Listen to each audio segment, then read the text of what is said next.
Si el país es el que está en problema, no, tenemos un problema de altar, porque en el altar tenemos tres participantes continuamente. Participante número uno, diga conmigo, un adorador. Participante número dos, cuando el adorador termina la canción, viene el predicador, diga un exponente. Participante tercero, diga conmigo, el pastor. ¿Y sabe cuál es el problema? Que hoy tengo un adorador que me canta muy bonito una canción, pero lo siento, no veo por ninguna parte la unción. ¿Sabe cuál es el problema que tenemos ahorita? Que tenemos una ponencia de excelencia, pero ¿dónde está la verdadera revelación? El mismo mensaje, más de lo mismo. No hay nada relevante que me haga irme a mi casa golpeando mi pecho y que yo diga verdaderamente el espíritu me quebró. Más que lo mismo. Para eso le meto buen internet a mi teléfono y me pongo a ver una prédica de Juan Carlos Harrigan. ¿Sí? Pero hay otro problema más mortal. Pregúnteme cuál. Que luego pasa un pastor que pierde la visión. ¿Cuál es el propósito? ¿Cuál es la misión? ¿Cuál es el enfoque? No hay nada nuevo. Pablo llegó y dijo algo duro de los apóstoles. Dijo, nada nuevo me han enseñado. Entonces, cuando hablamos de las tres dimensiones de la ley, estamos hablando de algo que todo judío conocía muy bien. Permítame presentarle, entre la ley había una fiesta conocida como la gran fiesta de los tabernáculos. Era una conmemoración que se hacía por un espacio de 7 días. Una fiesta donde ellos recordaban cuando Dios le había dicho a Abraham que algún día iban a tener una tierra propia. Ellos tenían que hacer improvisadamente, diga conmigo, unas casitas. Ahora diga conmigo, unas enramadas. En estas enramadas ellos ahora tenían que pernoctar por un espacio de 7 días y cada día tomaban un libro de la Biblia para enseñárselo a la asamblea. Día primero hablaban del Génesis y de la creación. En el día segundo hablaban del Éxodo y de Israel. En el día tercero hablaban de todo lo que es la composición del libro de Levítico y de todo como un sacerdote tenía que fluir en el altar. En el día cuarto y el día quinto leían el número y el Deuteronomio para recordarle a la juventud la ley del Señor. Ahora aprendí dos cosas de la gente y de la iglesia, que hay un grupo que viene a involucrarse, pero hay un pequeño grupo que solamente se compromete.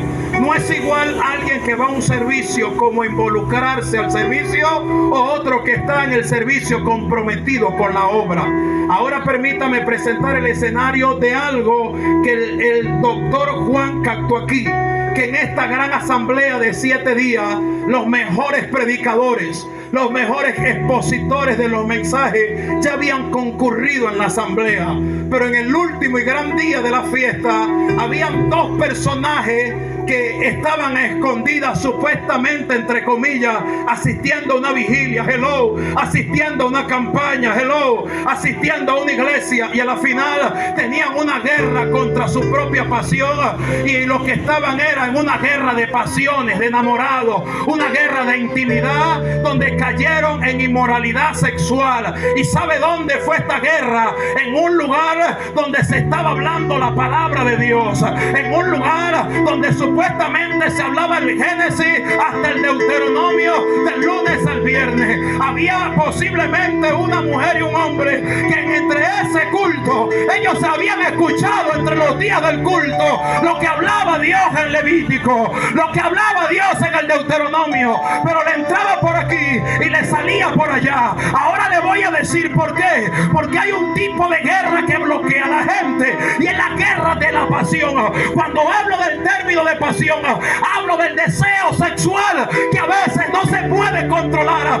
Es como tener una gandola sin freno o perder el volante. Cuando hablo de la pasión, hablo de una de las guerras más mortíferas que ataca a grandes hombres de Dios. Si no, pregúntele a la Biblia cómo cayó Sansón, pregúntele a la Biblia cómo cayó Salomón, pregúntele a la Biblia por qué salió corriendo José, pregúntele a la Biblia por qué Elías le huyó a Jezabel, pregúntele a la Biblia por qué David cayó en adulterio. Y la Biblia le va a enseñar a usted que el enemigo más grande que usted tiene no es el diablo.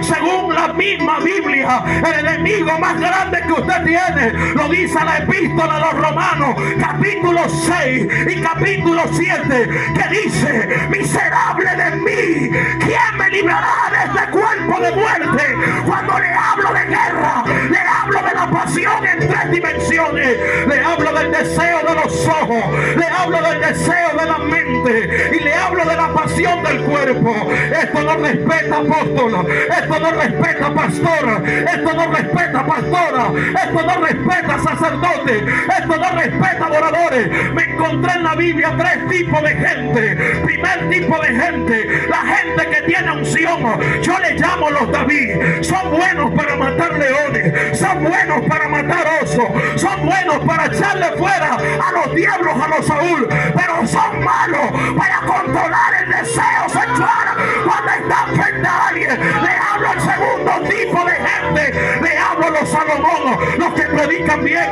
los que cantan proverbios, los que a todos les sacan revelación. Pero ¿sabe qué pasó con Salomón? 700 esposas y 300 concubinas.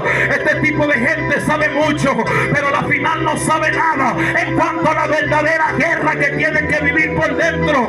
Ahora le hablo a otro tipo de gente, la gente de fuerza, la gente de ayuno, la gente de oración. Ellos están representados en el pequeño Sansón. Arrancan puertas, con la quijada de un asno matan a 1000, pero cuando venga la lila, caen de rodillas ante su pierna.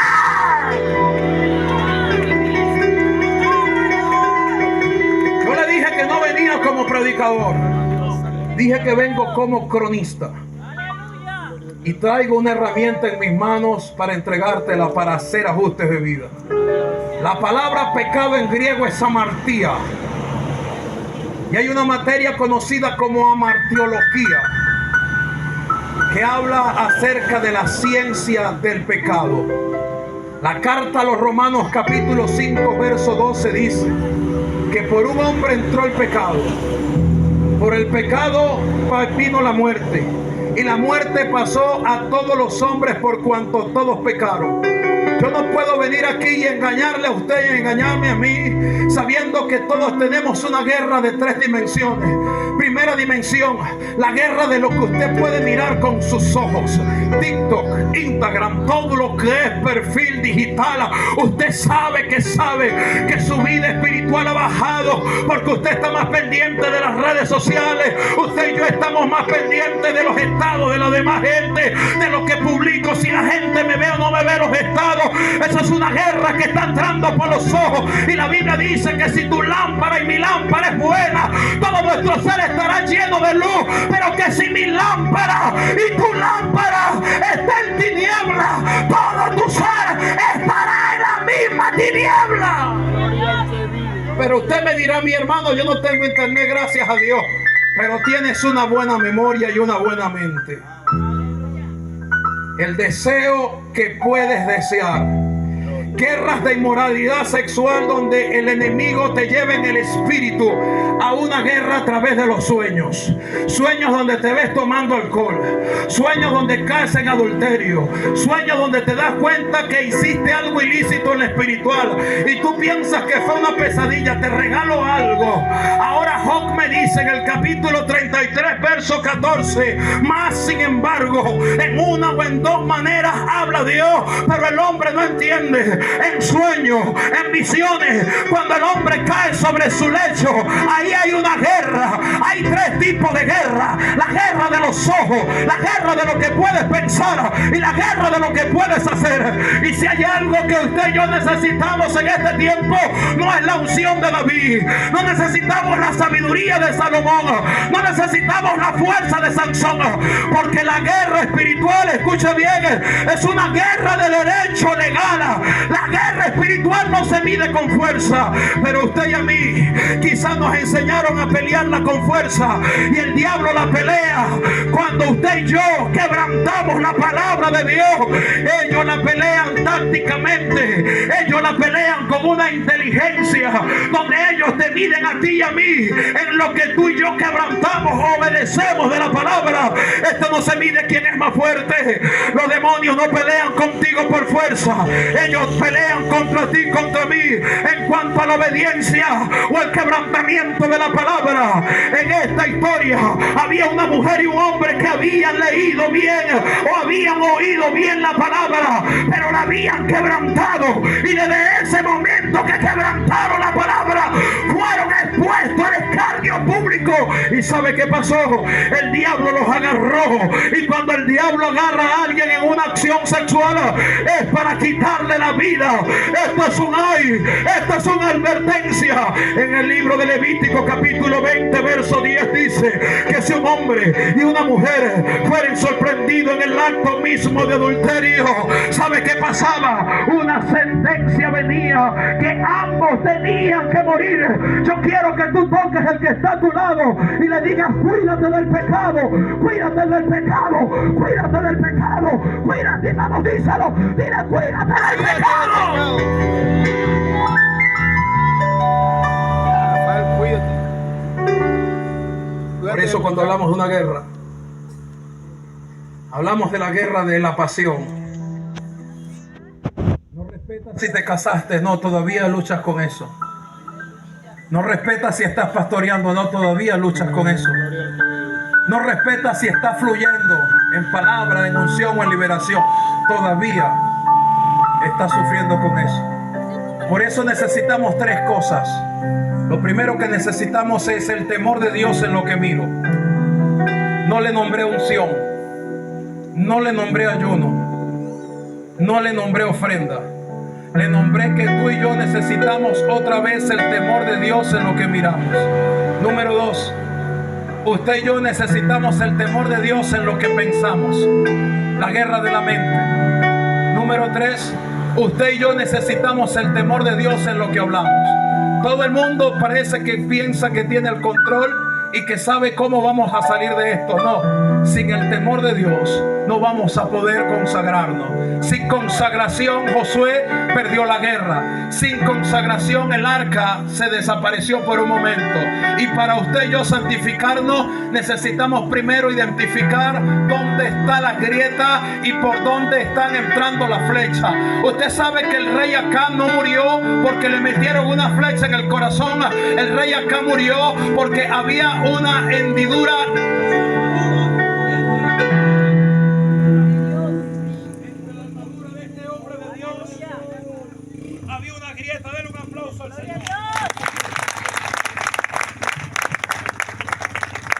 Y entre la armadura de este hombre fue que pudo entrar una flecha que al final le quitó la vida. ¿Qué quiero decirle en esta noche? Que hay un personaje que posiblemente usted ha oído desde el momento que creyó en el evangelio. Por eso le voy a repetir algo: una enseñanza que permanece en el tiempo se convierte en verdad para aquel que la atiende continuamente. Y el problema de no leer la Biblia es que lamentablemente vas a tener que creerle a otro lo que te enseña de ella, cuando la misma escritura te dice que tú tienes que meditar. La misma escritura te dice que tú tienes que leer tanto de día como de noche. Levanta tu mano al cielo, porque te voy a decir algo poderoso en esta hora.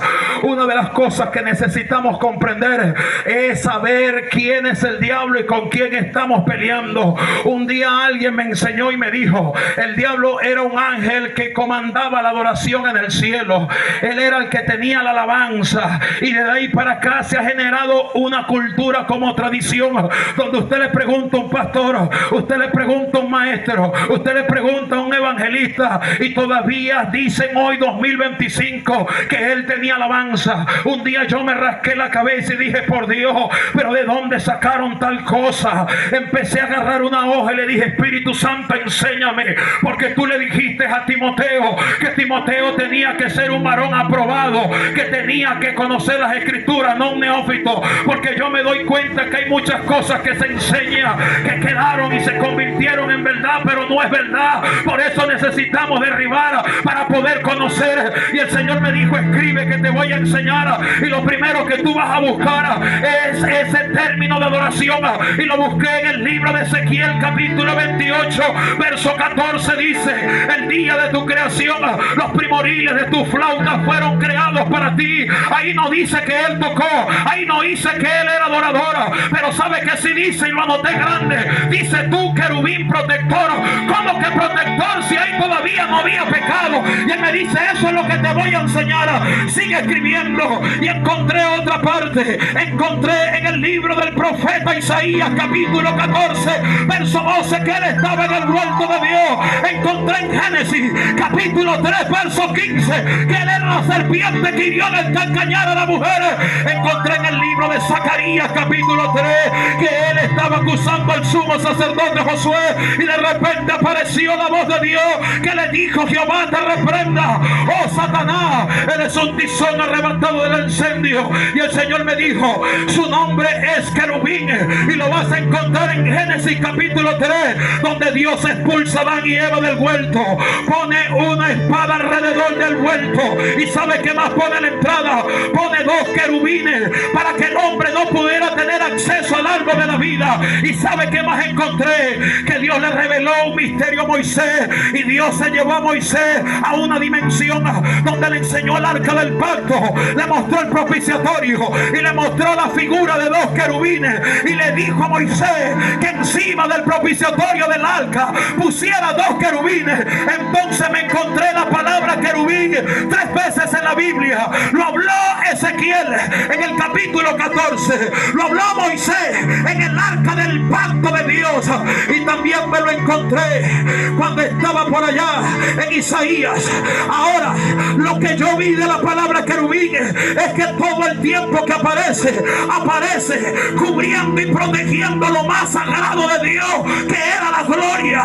Esto me dice que ese querubín no es músico, él no comandaba alabanza. En Isaías capítulo 6 dice que los que adoran son serafines, en Salmos dice que los que adoran son ángeles, y en Apocalipsis dice que los que adoran son la multitud de vestidas de ropa blanca con los ancianos. Pero no encontré en la Biblia querubines adorando. Entonces esa teoría de que era adorador, apártela por favor, porque él era uno de los comandantes de guerra. En toda parte estaba protegiendo algo. En Ezequiel 28 parece que estaba protegiendo algo, porque ahí dice: tú, querubín protector.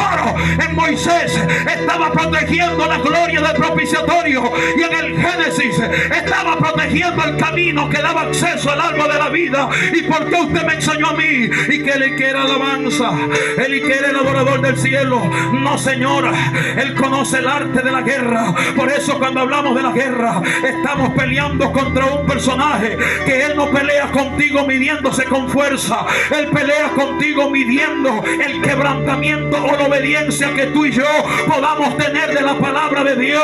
Si yo quebranto la palabra de Dios, él obtiene ventaja. Si yo obedezco la palabra de Dios, él obtiene ahora una muralla de protección que no me puede tocar, por cuanto la obediencia a la palabra de Dios es mejor que miles de sacrificios. Vamos, levante su mano al cielo en esta hora.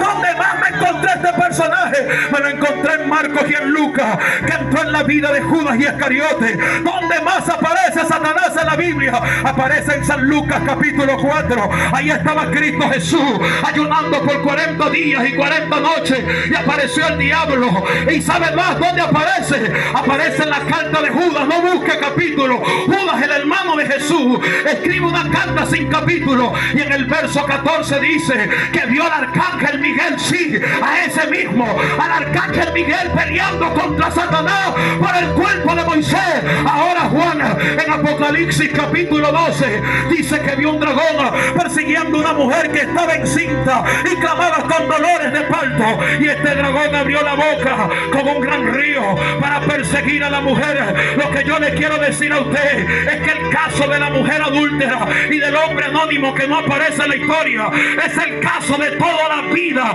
es el caso suyo y es el caso mío, es el caso donde el enemigo enemigo en todo momento nos va a estar persiguiendo con lo que deseamos en el corazón. El apóstol Santiago lo dijo de la siguiente manera: cuando alguno es atraído, no diga que es tentado de parte de Dios, porque cada quien es tentado de su propia concupiscencia. Usted está en una guerra y usted lo sabe. Usted está en una guerra y no disimule que sabe que es así. Usted sabe que las redes sociales le robaron el tiempo.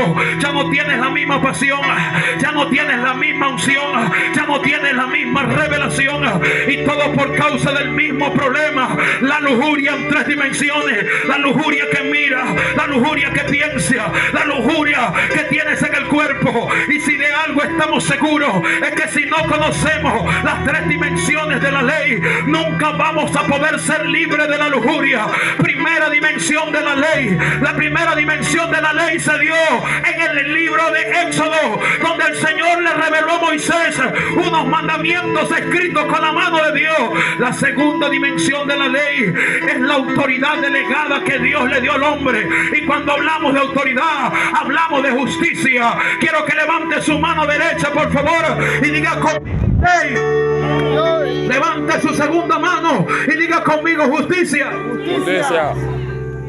La ley tiene que ver con la Biblia, y la justicia, diga conmigo, tiene que ver con el hombre. Vamos, repítalo por favor para que se lo aprenda.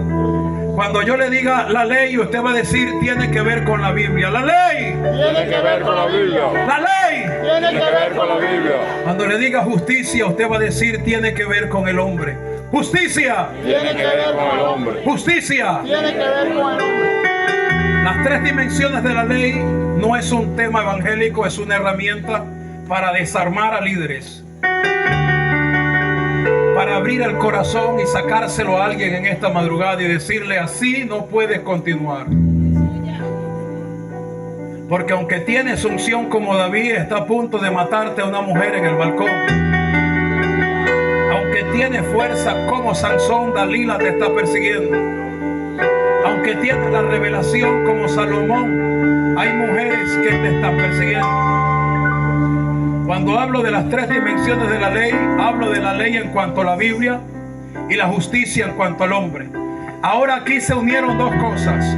Está Cristo Jesús escribiendo, diga conmigo, en el suelo. La pregunta es: ¿qué escribía? Es imposible poder decir que escribió Cristo en términos humanos, porque el problema a veces del ser humano es que quiere interpretar la Biblia a su conveniencia.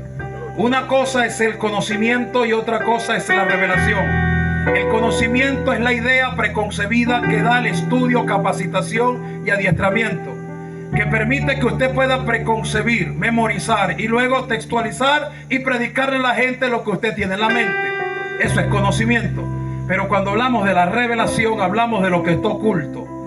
Pablo a los Corintios dijo lo siguiente: hablamos sabiduría entre los que han alcanzado madurez, pero no sabiduría de este siglo ni de los príncipes de este siglo que perecen. Hablamos sabiduría de Dios en misterio, sabiduría oculta. Dice Pablo lo siguiente: que el hombre natural no percibe lo que es del Espíritu, porque no lo puede entender, porque para él le es locura. Cuando hablo de revelación, no hablo de la idea común que usted le pueda dar, no, hablo de la temática bíblica. Eso se le conoce como la sistemática o síntesis bíblica, donde usted toma una cita y aunque usted la ubique con un libro diferente, cuando usted logra compilarla, te arroja el mismo resultado.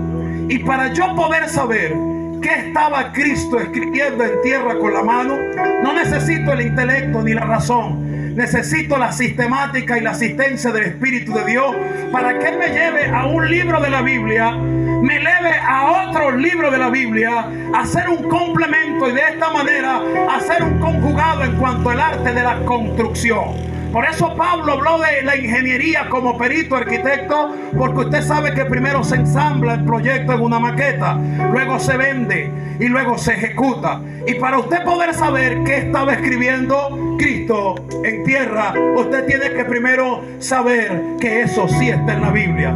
Libro de Éxodo capítulo 31 verso 18 dice que estaba Moisés allá arriba ayunando. De repente los ancianos querían subir el monte se encendió en un fuego terrible. Los ancianos empezaron a temblar de miedo.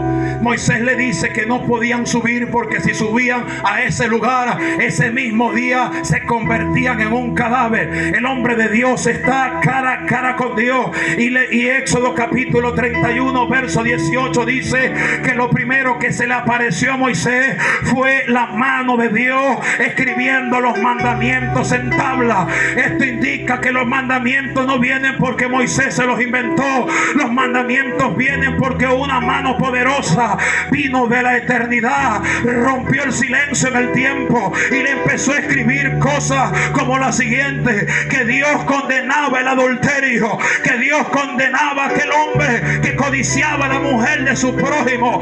Eso es la ley de la Biblia, eso es la ley de Moisés. Ahora, lo segundo que yo le voy a enseñar de parte del Espíritu es lo segundo que estaba escribiendo Cristo en la tierra. Lo segundo que Cristo estaba escribiendo es la justicia del hombre. En Daniel capítulo 5 verso 5 dice que estaba Belsasar embriagado, había tomado de los vasos de honra, y de repente se apareció una mano que no era la mano de un hombre, sino que era la mano del Dios eterno. Belsasar empezó a temblar, nadie sabía interpretarla. Buscaron astrólogos, a hechiceros, a magos, y apareció una mujer la cual dijo: Belsasar, en los días de tu padre se halló un hombre llamado Daniel, y en él hay un espíritu diferente. Ese hombre te podrá dar la interpretación de lo que escribió esa mano. ¿Qué le quiero decir, iglesia y ministro del Señor? Lo primero que Cristo estaba escribiendo en tierra con la mano era la ley de Moisés, y recordándole al ser humano que él fue el que escribió la ley. Lo segundo que Cristo estaba escribiendo en tierra es la justicia del hombre, porque los fariseos le decían a Jesús: esta mujer ha sido sorprendida en el acto mismo de adulterio, y en la ley, ¿cuál ley? Levítico capítulo 20 verso 10. Por eso le dije, diga ley, y la ley implica lo que está en la Biblia. Y cuando le dije diga justicia, la justicia implica la delegación de la autoridad que Dios le dio al hombre para juzgar las cosas dentro del tiempo. Esto indica de que tenemos dos cosas que nos señala la palabra de Dios escrita, y el hombre como justicia y como sacerdote en la tierra. Ahora Jesús le estaba diciendo: ciertamente esta mujer no puede escapar. Diga conmigo, no puede. Dígalo fuerte, por favor, diga: no puede escapar de la ley de la Biblia. Ahora diga conmigo: esta mujer no puede escapar de la justicia del hombre. Ahora Jesús escribió eso en la tierra, pero la tercera vez no escribió nada en la tierra, sino que él dio una profecía diciendo: vendrá un tiempo donde no voy a escribir la ley en tierra, sino que la escribiré en los corazones. Ahora la mano de Dios, que fue la misma mano del Sinaí, la mano de Dios, que fue la misma mano que le apareció en Daniel 5:5, Belsasar, que decía: Menen, Menen, Tekel Upharsi, fueron las mismas manos que se clavaron en la cruz del Calvario para decirle al hombre: cuando tú peques, para decirle a la mujer: cuando tú peques vas a tener una guerra de 3 dimensiones. Dimensión número 1, vas a tener una guerra porque habrá gente que te va a citar la Biblia por acusarte de lo que hiciste. Habrá otro tipo de gente que en vez de restaurarte te va a señalar y te va a decir: es digno de muerte. Y habrá otra guerra que es la guerra de la emoción interna. Pero la última etapa de la guerra no la peleas tú. La última etapa de la guerra la pelea Cristo por ti. Por eso, pecador que estás aquí, si caíste en adulterio, si estás a punto de caer, si tienes una guerra, la mano de Jesús no viene para recordarte la ley de Moisés. La mano de Jesús no viene para señalarte como lo hace la justicia del hombre. La mano de Jesús viene para recordarte que se llenaron de sangre para perdonar todos tus pecados. Dígale a alguien: a mí me perdonaron. A mí me perdonaron, varón. Ahora le pregunto, Gabo, y a mí me póngase en pie, perdonaron. que con esto termino. Por favor, si es muy amable. Gloria a Dios. Pregunto: Pregúntele que está a tu lado, ¿quién es Jesús? Mi Salvador, mi Redentor, Pregúntale el que está que a me tu lado, perdonó. ¿quién es Jesús?